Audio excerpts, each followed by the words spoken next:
görmürəm mən hərdən gündüz adamlar. Küçələr olur boş, küçələr bomboş. Bitirmiş adamlar adamlıqlarını. Anlamaz olmuş o getdiyi yol boş. Məndən əsər yazma qalmasın biriz. Qalmasın ki zaten silinirik biz. 10.000 il sonraki izler olur giz. Hislerimde gizli çağlayan deniz. Biz ilk önüne değil ters geldi rast. Sonsuz bir okyan dalgalarsa aç. Kırmızı bir ulduz görmüş olacağım ki parlak gözlerin ruhuma hılas. Kaotik şehir tek kaotik onum. La dolmuş başımın içi ovun ovun. Ve senden yansıyan beyaz renk fotonlar eyniyan 10.000 renklerle dolu. Seni vesfedim sirli el yazmalar.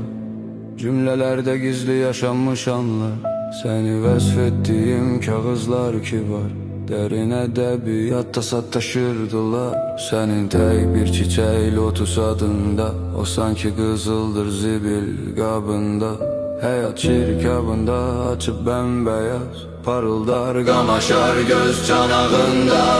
Bir ulduz denizle gezmiş. Bir ulduz bin bir cür renkle bezenmiş. Bir ulduz gördüm o sönme istemiş ki yeginilmiş o göyle gezenmiş. Ki bir ulduz o sönmesin ki cinler uçmuş almış atmış ruha düğümler. Ki bir ulduz o sönse zulmet gelir ki deniz dalgalı ağaç adam yiyen.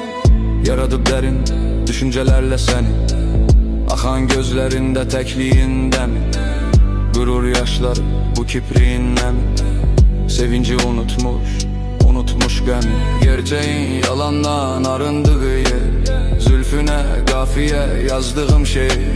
Yüreğin boynuna asılı yer. Yürekse dedi dur buradır de ki arama, ölərəm getmərəm qəti.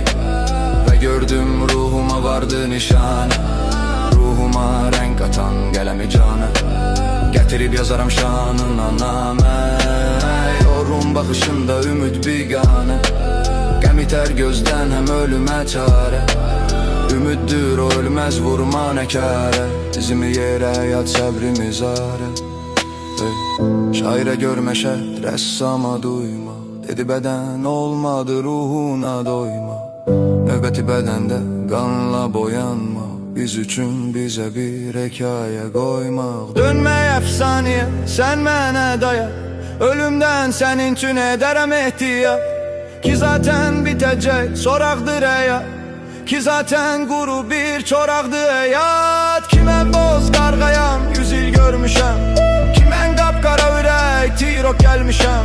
Fərəqib kədər sərvətimi sərmişəm. Ki mən torpaq baba mələz gəlmişəm.